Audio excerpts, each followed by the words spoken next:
Құпия дос. Таң атты. Айлин мен Аян не істеп жатыр екен? Мен мына қызыл кірпішті көк арқаға қоямын.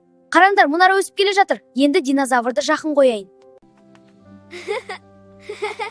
Мына менің қызыл көлігім. Уа, қандай тамаша, полиция көлігі сияқты. Иә, екеуміз ойнайық. Рахмет, мен де өзімдікін алайын. Аян, бұл саған.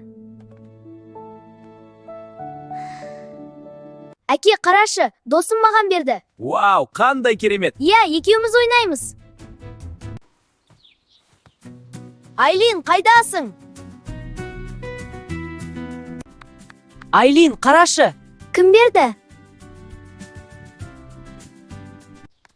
Құпия досым берді. Айтшы, кім? Балалар ойнап жүргенде